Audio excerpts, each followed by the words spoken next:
Hey everybody, JJ here. It is Bull, Boom, Bear, Bust. Today is Sunday, March 29th. Since the big stock market plunge that we've witnessed over the past few weeks, 500,000 Americans are no longer considered millionaires. Now this just goes to prove the point that paper gains are just that. They are paper gains. 500,000 paper millionaires vanish because of the decline in the stock market. And the problem is a lot of these people were in the stock market via a retirement account or 401k, so they were afraid to pull their cash out, even though the stock market was obviously in a very huge mega bubble, or what some people would call a big fat ugly bubble. Right, but also a lot of people didn't know that they could put their money into a non-stock vehicle such as a money market, which there also is risk to, but it's certainly not as volatile as the stock market these days. Now, the drop in the stock market since this outbreak began was so big that at the start of the year there were 11 million people in the country that were considered millionaires by assets. And this was a study put out by the Spectrum Group. Now, that number can change daily as the stock market bobs up and down, but it also goes to show that many of these so-called millionaires, paper millionaires, might not have been that savvy investors, as so many of them lost a lot of their wealth. Now, it is the wealthy that the stock market affects the most. For example, the top 1% of households own 53% of the equities in mutual fund shares, according to data out of the Fed. Also, according to the Bloomberg Billionaire Index, the world's 500 richest people have lost nearly $1.3 trillion combined since the beginning of 2020.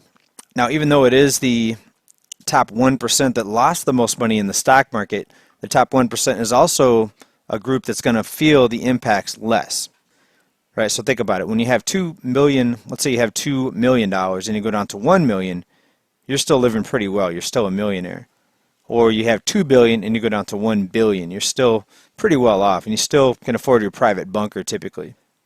But when somebody's making $50,000 a year and they have $100,000 in retirement and that sinks down to $50,000, even though percentage-wise it's still the same drop of 50%, it's going to be the lower middle class and the middle class that are going to feel the most impact of the stock market drop.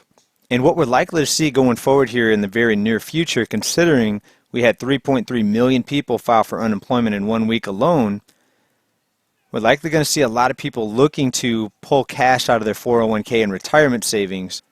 And it's also going to be heavily penalized because the government wants to get their cut. So Uncle Sam is going to come and tap you on the shoulder and say, hey, where's my cut? Even though Uncle Sam is the one with the printing press, in this case the Fed, and not the American people.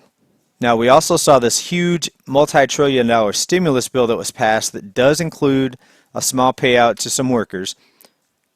But unfortunately, that bill included a lot of corporate welfare, and it's just very disproportionate, the amount of corporate welfare versus the amount of stimulus cash that goes out to the average American worker that are going to need that money the most. Now, it's very likely to happen, according to many people following this economy, many economists, is we're going to see a lot of skittish investors now, especially people that lost the most money in the stock market decline. They're going to be seeking out a quote-unquote safe haven. A lot of people think that's going to be cryptos. We're already seeing a big surge into hard assets like precious metals now. The digital price or the paper price is becoming hugely detached from the physical price. So when you look at the bullion dealers and the coin dealers online, you're seeing enormous supply shortages, and that's only going to lead to surging prices as the demand heavily outstrips the supply. But the heavy manipulated paper price or the spot price definitely does not tell us the real story behind what's happening with hard assets in gold and silver. Now, I have a lot of people asking me where can they get metals and silver, bullion and bars. Well, I think it's going to be too late. I recommend SD Bullion, but they've been sold out of all of the bars. 1 ounce, 5 ounce, 10 ounce. Silver is what I mostly buy. So as the Fed continues to push their foot down on this pedal of unlimited stimulus money, what is going to happen? We're going to start to see inflation rising up in different areas, especially in food, in my opinion. But at the same time, we have the world reserve currency. I don't think it's going to last forever, but it could last much longer than people expect. So I'm not putting all my eggs in the hard assets basket yet. I have been out of the stock market for over 2 years, except for my small trading account. But I'm also not putting everything into hard assets and precious metals. Right? So think about the dollar right now. The dollar is still fairly strong, even though the Fed has ran their balance sheet up over $4 trillion. Now it's approaching $5 trillion. In fact, if we look at the Fed website here, we look to the far right, we see this vertical leap up in the Fed balance sheet, just like we did at the start of the financial crisis. The thing about this one is we are just now getting started. All right, so as you can see from this chart, technically we never recovered from the financial crisis because the Fed, they bought up all of these toxic assets and they were never able to get them off of the books. And here we go again. Financial crisis 2.0. Many people are saying this is going to be the Great Depression 2.0. And let's go ahead and zoom in here. This looks pretty steep. Did we pass 5 trillion? Yes, we did. This was just updated on the 25th, which was Wednesday. And we see it at $5.2 trillion. $5.2 trillion. So where does this end? Well, you tell me down in comments, please. I'm just kind of a news bug here. I like to report on information. But many of you that I've seen down in the comments are way smarter than me. So where does this end? Does this end in hyperinflation where assets skyrocket, where we're not going to see falling home prices or falling asset prices? Or are we going to see massive deflation with home prices going on sale? Because the dollar is still the world's reserve currency and hyperinflation is not going to happen this quickly. Well, as far as deflation, we have seen deflation in the stock market, even though they're continually devaluing the dollar. We've seen deflation in oil prices, right? So when demand drops off dramatically, it can even outdo the massive money creation and the dollar devaluation. So look what's happened already in those areas. Even with the massive money printing, we've seen deflation in, again, the stock market, oil prices, gas prices.